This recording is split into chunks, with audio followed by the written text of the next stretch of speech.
바이든 대통령이 시민권자의 불법 이민 배우자에게 취업도 허가하고 여건이 되면 영주권과 시민권 신청을 허용할 방침입니다. 내년 뉴저지 주지사 선거에 출마할 후보자들이 모여 주택위기 및 교육 문제에 대한 논의를 이어갔습니다.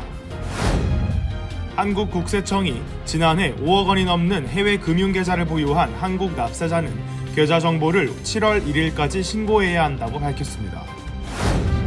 지난 주말 뉴욕시 퀸즈에서 총격 사건이 발생해 3명의 사상자가 발생했습니다. 20대 한인이 술과 마리화나에 취한 상태에서 시속 130마일로 광란의 질주를 벌이다 17세 고등학생을 사망케 한 혐의로 체포됐습니다. 불법 이민자들이 달리는 자동차 앞으로 뛰어들어 운전자들에게 현금을 요구하고 응하지 않을 경우 폭행과 협박을 가하는 범죄가 브루클린에서 잇따라 발생하고 있습니다. 뉴저지 부동산 중개업체가 주택차별금지법을 위반했으며 총 4만 달러의 벌금을 지불하기로 합의했습니다. 뉴욕과 뉴저지에서 응급의료센터를 운영하는 CTMD가 코로나19 관련 1,200만 달러를 부당 청구했던 것으로 드러나 논란이 일고 있습니다. 뉴욕주가 올 여름부터 자녀가 있는 저소득층 가정식량 지원 프로그램인 썸머 EBT 프로그램을 시작합니다. 기후운동가들이 오늘부터 4일에 걸쳐 기후변화 대응 캠페인 시위를 이어갈 것이라고 밝혔습니다.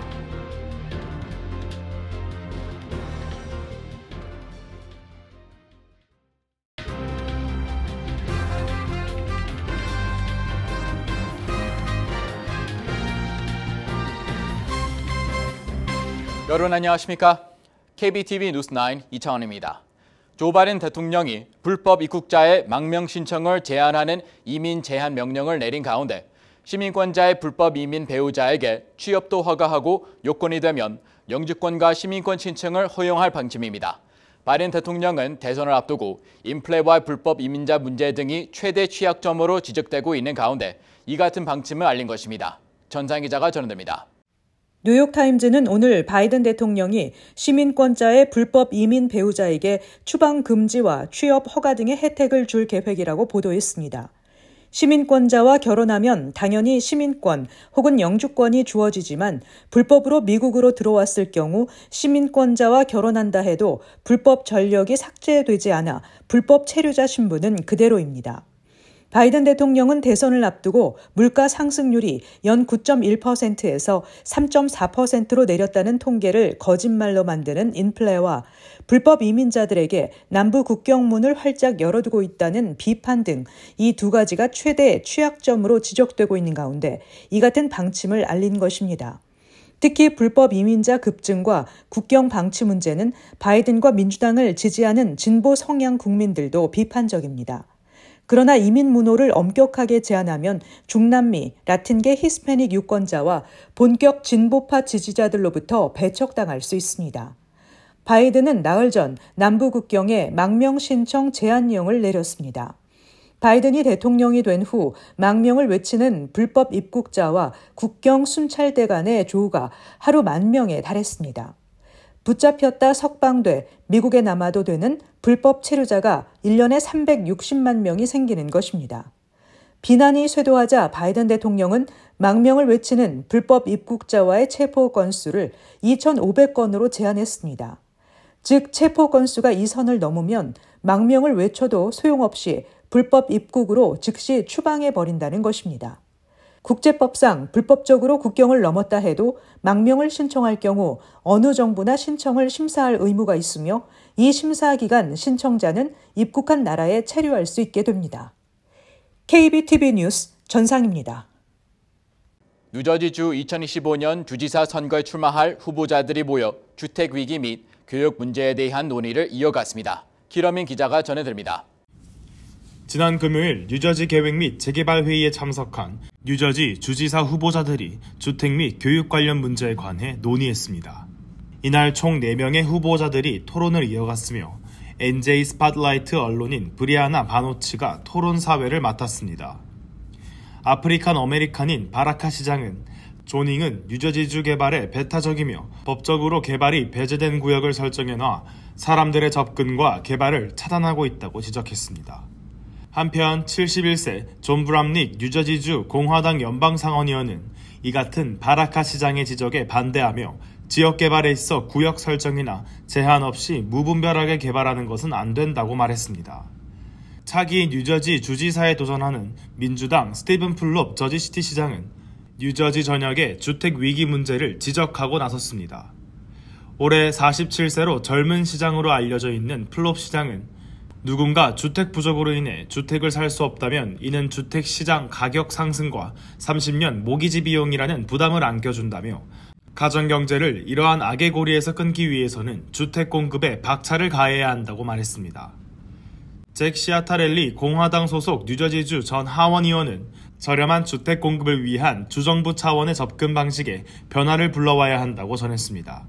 그는 주택 위기는 단순히 저렴한 주택이 없다는 것 이상의 의미가 있다며 이는 불평등과 소득 격차, 분리를 뜻한다고 강조했습니다.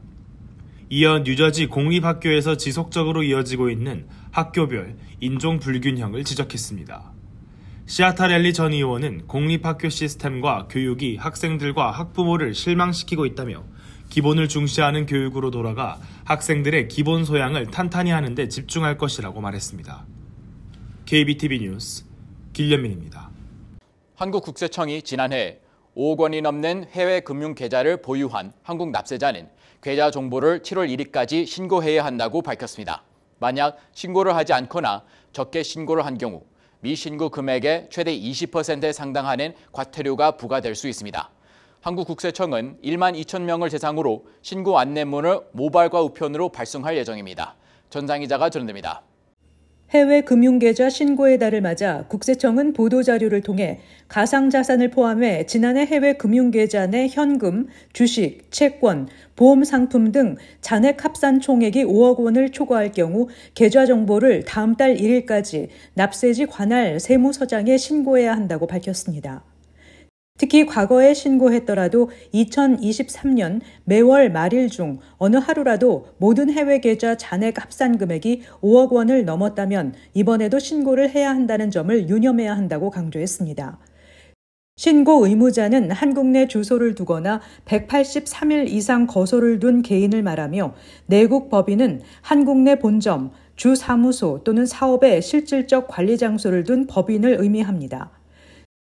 신고 의무 면제자는 외국인 거주자로 2014년 1월 1일부터 2023년 12월 31일까지 한국 내 주소나 거소를 둔 기간의 합계가 5년 이하인 경우, 재외국민으로 2023년 1월 1일부터 12월 31일까지 한국 내 거소를 둔 기간의 합계가 183일 이하인 경우, 해외 금융계좌 관련자로 다른 공동 명의자 등의 신고를 통해 본인이 보유한 모든 해외 금융계좌 정보를 확인할 수 있는 경우, 국제기관 근무자, 금융회사 등 기타 면제기관 등입니다. 만약 신고를 하지 않거나 적게 신고를 한 경우 미신고, 과소신고 금액의 최대 20%에 상당하는 과태료가 부과될 수 있습니다. 미신고, 과소신고 금액이 50억 원을 초과하면 형사처벌에 인적사항도 공개될 수 있기 때문에 전문가와 상담하고 해당될 경우 미리 준비해 신고해야 합니다. 한국국세청은 최근 5년 동안 신고자와 적발자, 고액 외국환 거래자 등 12,000명을 대상으로 신고 안내문을 모바일과 우편으로 발송할 예정입니다. KBTV 뉴스 전상입니다. 지난 주말 뉴욕시 퀸즈에서 총격 사건이 발생해 2명이 목숨을 잃고 1명이 총상을 당했습니다. 방복형 기자가 전해드립니다. 지난 주말 뉴욕시 퀸즈에서 발생한 총격 사건으로 인해 2명이 목숨을 잃었습니다. 뉴욕시경은 지난 8일 토요일 밤 10시 30분경 뉴욕시 퀸즈 리치먼드힐에 위치한 95 애비뉴, 111 스트리트 인근에서 총격 사건 신고가 접수됐다고 밝혔습니다. 경찰이 현장에 도착했을 때 몸에 총을 맞은 52세 여성과 여러 발의 총상을 입고 의식을 잃은 채 쓰러져 있는 27세 남성을 발견했습니다. 현장에서 1마일 남짓 떨어진 109 애비뉴, 96 스트리트 인근에서 머리에 총상을 입고 쓰러져 있는 33세 남성이 추가로 발견됐습니다. 바이펜펄 멀테인이라는 이름의 27세 남성과 커람집 멀테인이라는 이름의 33세 남성이 모두 사망 판정을 받았습니다. 52세 여성은 인근 자메이카 병원으로 이송돼 치료를 받았으며 현재는 안정을 취하고 있는 것으로 전해집니다. 뉴욕시경은 아직까지 체포된 용의자가 없다며 수사를 이어갈 것이라고 전했습니다. 한편 오늘 새벽 맨해튼에 위치한 볼링장에서 21세 남성이 목을 칼에 베이고 복부를 칼에 찔린 채 병원으로 이송되는 끔찍한 사건이 발생했습니다. 사건은 오늘 새벽 1시 45분경 로어 이스트 사이드 에섹스 스트릿에 위치한 더거터 NYC 볼링장에서 발생했으며 이번 사건에 관련된 용의자는 3명인 것으로 파악됩니다. 아직까지 용의자가 검거되지 않은 가운데 뉴욕시경은 사건 관련 목격자들의 적극적인 제보를 당부했습니다. KBTV 뉴스 방복현입니다. 음주 차량에 치여 무고한 사람이 희생되는 비극이 발생했습니다. 20대 한인이 술과 마리화나에 취한 상태에서 시속 130마일로 광란의 지주를 벌이다 17세 고등학생을 사망케 한 혐의로 체포된 것이 알려져 충격을 주고 있습니다. 전상 기자가 전해드립니다. 시카고 교외 지역 글렌뷰에서 한밤중에 20대 초반의 한인 젊은이가 광란의 음주운전 질주 사고로 고등학교 프롬 파티와 졸업식을 앞두고 있는 17세 청소년이 숨지는 사건이 발생했습니다. 시카고 팍스 뉴스와 ABC 등 현지 언론에 따르면 21세 한인 김태영 씨는 음주운전에 의한 살인, 난폭 운전, 과속 등의 혐의로 현지 검찰에 의해 기소된 후 법정에 출두해 인정신문을 받았습니다. 글렌뷰 경찰국에 따르면 김 씨는 글렌뷰 지역 이스트 레이크 애비뉴에서 자신의 머스탱 차량을 몰고 과속 질주를 하다 인근 고등학교 졸업반이었던 마르코 니케틱이 몰던 차량과 충돌하는 사고를 일으켰습니다. 경찰에 따르면 당시 김 씨는 제한속도 35마일의 주택가에서 무려 시속 130마일이 넘는 광란의 질주를 하다 사고를 일으켰으며 충돌의 충격으로 니케틱의 자동차는 거의 반으로 분리됐습니다. 니케틱은 현장에서 사망했으며 동승한 여자친구는 중상을 입었습니다. 또한 김 씨의 차에 동승했던 남성은 허리뼈 골절과 동맥이 파열되는 중상을 입었고 김 씨 역시 대퇴골 골절 부상을 당했습니다. 경찰에 따르면 사고 당시 김 씨의 혈중 알코올 농도는 0.088%였고 마리화나도 피운 것으로 전해졌습니다. 사고 당시 김 씨의 차량은 전조등도 켜지 않은 상태였습니다. 김 씨에 대한 인정신문에서 담당 판사는 김 씨가 공공안전을 위협할 수 있다는 이유로 보석을 허용하지 않았습니다. 캘리포니아 고속도로 순찰대에 따르면 지난 2022년 10월 2일 새벽 혈중 알코올 농도가 법적 제한치의 약 2배에 달했던 로빈슨은 토요타 프리우스로 프리웨이에서 역주행하다 터밀 리가 몰던 수바루 아웃백 차량을 들이받았습니다. 이 사고로 당시 운전자 옆자리에 타고 있던 레인 임 씨가 사망하고 운전자는 중상을 입는 사건이 발생한 바 있습니다. KBTV 뉴스 전상입니다. 불법 이민자들이 달리는 자동차 앞으로 뛰어들어 운전자들에게 현금을 요구하고 응하지 않을 경우 폭행과 협박을 가하는 범죄가 브루클린에서 잇따라 발생하고 있어 주의가 요구되고 있습니다. 기러민 기자가 전해드립니다. 공개된 카메라 영상에는 플랫부시 애비뉴 사우스의 오른쪽 차선을 달리는 차량 앞에 한 사람이 뛰어들었고 운전자는 사고를 피하기 위해 왼쪽 차선으로 방향을 틀고 간신히 충돌을 피하는 모습이 찍혔습니다. 사기 행위는 주로 빨간 신호등에 속도를 늦춘 차량에 누군가 달려가 움직이는 차량 옆면에 부딪히고 부상을 입었다며 운전자로부터 $500를 요구합니다. 이들은 운전자에게 돈을 주지 않으면 경찰에 신고하겠다고 협박합니다. 버겐비치 시민협회 회장은 플랫부시 애비뉴 근처에서 운전하던 중 이 같은 사건의 피해자가 될 뻔했다고 말했습니다. 그는 한 남자가 차량에 뛰어들었으며 그 남자를 치지 않으려고 피하다 주차된 차에 부딪힐 뻔했다고 전했습니다. 그리고 백미러를 다시 보니 그 사람이 모퉁이에 앉아있는 다른 이민자를 보고 웃으며 돌아섰고 다른 이민자는 휴대폰으로 찍을 준비를 하고 있었던 것으로 보였다며 분명 계획한 범죄였다고 말했습니다. 플로이드 베네필드에서는 이곳에 머무는 이민자들끼리의 싸움으로 인한 체포가 일상화되었습니다. 뉴욕 포스트가 입수한 NIPD 기록에 따르면 센터가 개장한 이후 지난달 4건을 포함해 최소 5명의 이주민이 체포됐습니다. 경찰은 2022년 봄부터 버스로 뉴욕에 도착한 불법 이민자는 16만 4천 명이며 현재 6만 8천 명에 달하는 플로이드 베네필드의 불법 이민자 문제에 대해 통제할 수 없는 상황이라고 전했습니다. 이 지역 경찰에 따르면 지난해 11월 중순부터 이들 지역에는 구걸, 강도 행위와 거리 매춘까지 불법 행위가 발생하고 있습니다. 그리고 한때 조용했던 마린 파크웨이 브릿지 근처 플랫부시 애비뉴 비행장도 연방정부가 불법 이민 거주 시설로 운영하면서 폭력과 대마초 등 범죄 행위가 빈번해 근처 주민들이 꺼리는 지역이 됐습니다. KBTV 뉴스 길려민입니다. 뉴저지의 부동산 중개업체가 임대료 지불 방법에 따라 주택 공급을 차별해 뉴저지주 차별금지법을 위반했으며 총 4만 달러의 벌금을 지불하기로 했습니다. 최시우 기자가 전해드립니다. 뉴저지 민권부가 지역 부동산 중개업체의 주택차별 혐의 사건에서 합의에 도달했습니다. 뉴저지주 법무장관 매튜 플래키는 호보켄, 저지시티, 어퍼 몬트클레어에 있는 콜드웰 뱅커 리얼티의 에이전트들이 뉴저지주의 차별금지법을 위반했다고 밝혔습니다. 이는 임대료 지불 방법에 대한 주택 제공 차별을 금지하는 법입니다. 4건의 사건 모두에서 비영리 주택단체 하우징 라이츠 이니셔티브의 테스터들은 콜드웰 뱅커 리얼티가 낸 저지시티와 해켄색의 임대매물 광고에 연락을 넣었습니다. 테스터들은 섹션 A 바우처를 사용하여 임대료를 지불하겠다고 밝혔지만 에이전트들이 이를 받아들이지 않겠다고 말해 불만을 표했습니다.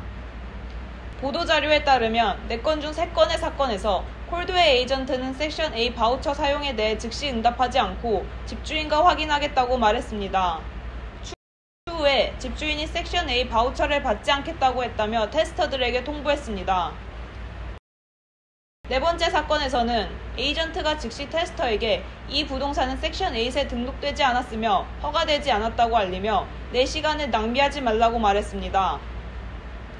합의에 따라 콜드웰 뱅커 리얼티는 뉴저지 민권부에 총 4만 달러의 벌금을 지불하기로 했습니다.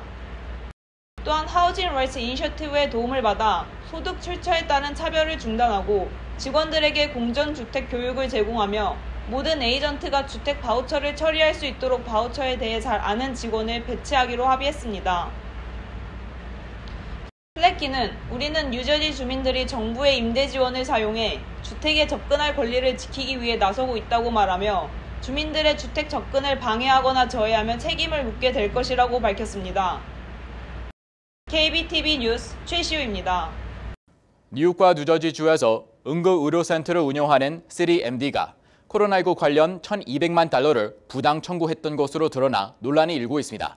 기러민 기자가 전해드립니다. 뉴욕과 뉴저지 지역에서 약 177개 진료소를 운영하고 있는 응급의료센터 제공업체인 CTMD가 1,204만 달러를 연방정부에 지급하기로 합의했습니다. 2020년 2월 4일부터 2022년 4월 5일까지 2년 2개월 동안 CTMD는 코로나19 테스트 비용 처리에 있어 연방정부가 지원하는 무보험자들뿐 아니라 보험이 있는 주민들의 비용까지 연방정부에 청구해온 것으로 드러났습니다.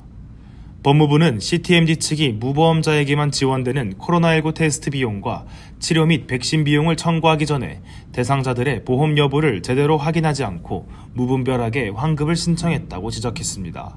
법무부는 CTMD 측이 의료기관을 찾은 모든 환자 및 검사자를 상대로 잘못된 서류 양식을 제공하고 허위 청구서를 제출한 혐의로 기소됐다고 밝혔습니다.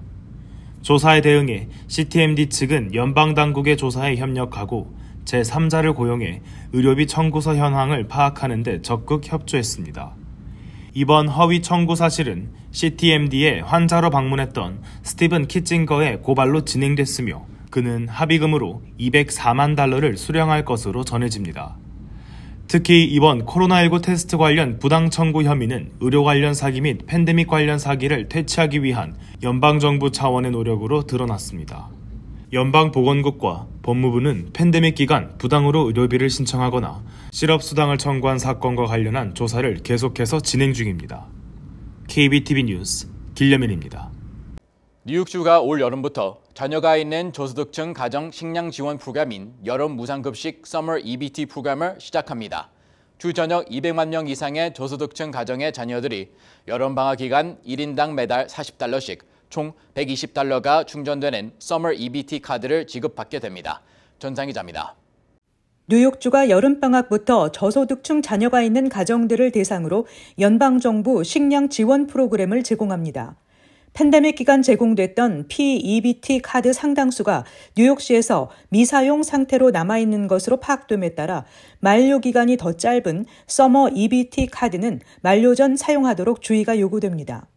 서머 EBT 카드로 구입할 수 있는 식료품은 과일, 야채, 육류, 가금류, 생선, 유제품, 빵과 스낵입니다.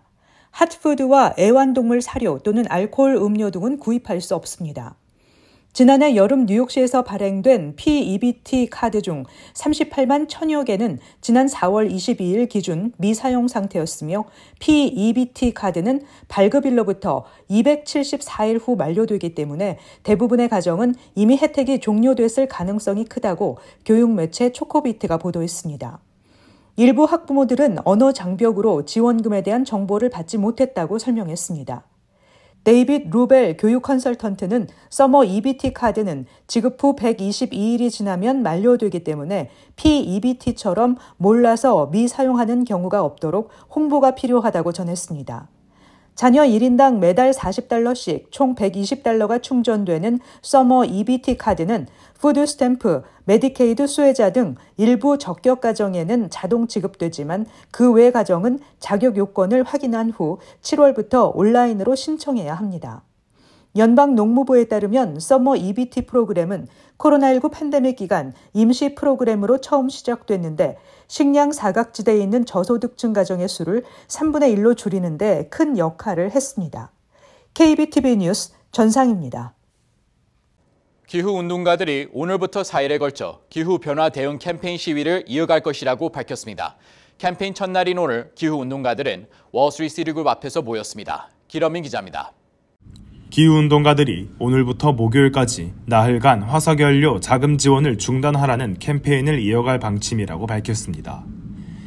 기후운동가들은 캠페인 첫날인 오늘 뉴욕 맨해튼 월스트리트에 위치한 시티그룹 앞에 모였습니다. 이들은 시티그룹이 2016년부터 화석연료 관련 업체에 약 4천억 달러를 투자했다고 주장했습니다. 오늘 시위에는 약 150명의 기후운동가들이 참여했으며 이들은 기후변화에 대한 안일한 태도와 무분별한 사용과 투자로 인해 지구상의 홍수와 산불, 대기오염, 가뭄과 기후변화로 인한 강제이주가 계속해서 발생하고 있다며 상황이 더 악화되기 전에 즉각 화석에너지 사용과 투자를 멈춰야 한다고 주장했습니다. 캠페인 디렉터인 앨리스 나스멘토는 기후변화의 문제는 멀리 있는 것이 아니라 바로 이곳에 있다며 시티그룹과 같은 대형 회사들이 화석연료에 투자하는 행태를 즉각 멈추고 사회적인 본이 되어야 할 것이라고 규탄했습니다. 기후운동가 빌 릭스는 다른 모든 은행들이 환경에 관심을 갖고 화석연료 인프라에 대한 자금 조달을 멈출 것을 촉구한다고 말했습니다. 뉴욕시경이 현장에 투입돼 시위대로 인한 보행자의 불편을 최소화했으며 이 과정에서 시위대 23명이 체포됐습니다. 시티그룹은 성명을 통해 우리는 기후운동가들의 주장을 존중하고 옹호하며 탄소 배출 제로 정책을 지원하고 있으며 약 1조 달러에 달하는 자금을 지속가능한 에너지에 투자하는 것을 목표로 하고 있다고 밝혔습니다. KBTV 뉴스 길레민입니다. 국민들이 체감물가로 여전히 고통받고 있는 주된 이유는 식료품과 렌트비 등이 1년 전에 비하면 1에서 3%대로 크게 진정됐지만 바이든 취임 이후 무려 20% 이상 급등해 있기 때문으로 분석되고 있습니다. 식료품 가격은 4월에 전년보다 1.1% 오른 것으로 대폭 진정됐습니다. 그러나 조 바이든 대통령이 취임한 2021년 1월에 비하면 식료품 가격은 무려 20.8%가 폭등한 수준입니다. 외식비는 1년 전에 비하면 4.1% 오른 데 비해 바이든 취임 이후 22%나 급등해 있습니다. 이 때문에 서민들은 식료품을 구입할 때마다 가격이 수년 전에 비해 급등해 있거나 양이 대폭 줄어든 상황을 체감하고 있어 당국의 물가 진정 발표를 믿지 않고 있는 것으로 악시오스는 분석했습니다. 뉴욕주 의회는 소셜미디어 중독으로부터 미성년자를 보호하기 위한 법안을 통과시켰습니다. 중독성 피드 악용 중지법은 SNS 업체가 부모의 동의를 얻지 않는 한 18세 미만 이용자에게 중독성 피드를 노출해서는 안 된다는 내용을 담고 있습니다. 아울러 0시부터 오전 6시까지는 미성년자에게 중독성 피드에 대한 알림을 보내는 것도 금지했습니다. 법안이 발효되면 이를 위반한 회사는 30일 내에 문제를 수정하거나 18세 미만 사용자당 최대 $5,000의 벌금을 내야 합니다. 미국에서는 메타, 틱톡 같은 SNS 업체들이 청소년들을 정신건강 위기로 몰아넣고 있다는 위기감이 큰 상황입니다. 재정관리업체 랜딩트리가 발표한 2024년 주별 노후 생활 비용 보고서에 따르면 뉴저지는 은퇴자가 노후 생활에 필요한 비용이 월 4,638달러, 연 55,660달러가 필요한 것으로 나타났습니다. 이는 하와이, 캘리포니아에 이어 미 전체에서 세 번째로 높은 것입니다. 뉴욕은 노후 생활에 필요한 비용이 월 4,348달러, 연 52,181달러로 미 전체에서 다섯 번째로 높은 주로 꼽혔습니다.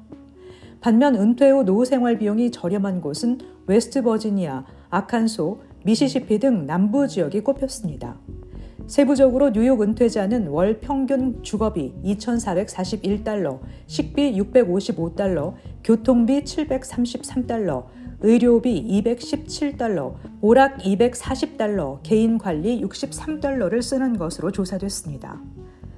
뉴저지 아메리칸 드림몰의 발렌시아가 매장에서 4명이 약 10만 달러 상당의 명품을 훔쳐 달아났다고 경찰이 밝혔습니다.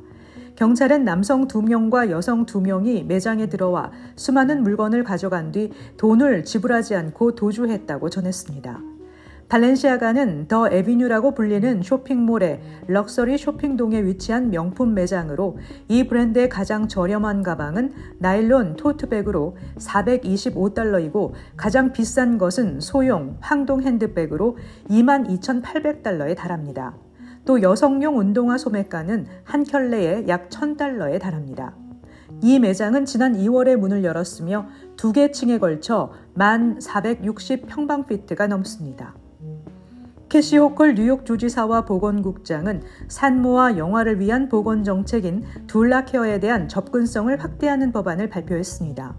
산모의 산전 진료 확대와 우울증 치료, 영아 무료 침대 지원 등의 내용도 포함됐습니다. 최근 질병통제예방센터 통계에 따르면 20여 년 만에 처음으로 유아 사망률이 증가한 것으로 나타났습니다.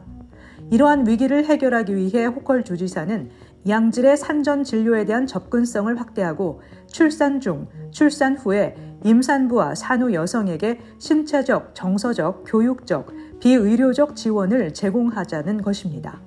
잠시 후 커뮤니티 브리핑을 전해드립니다.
이어서 환율과 증시 전해드립니다.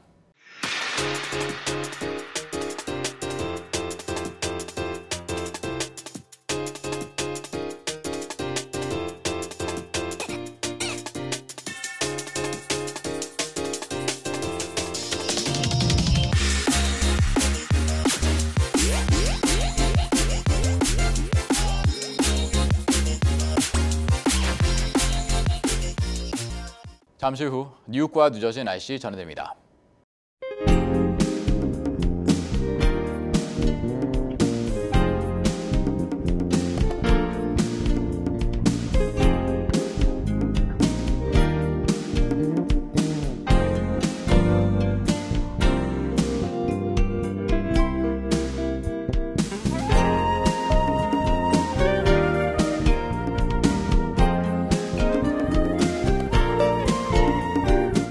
KBTV 뉴스9 마칩니다. 오늘도 시청해 주셔서 감사합니다. 편안한 밤 보내시 바랍니다.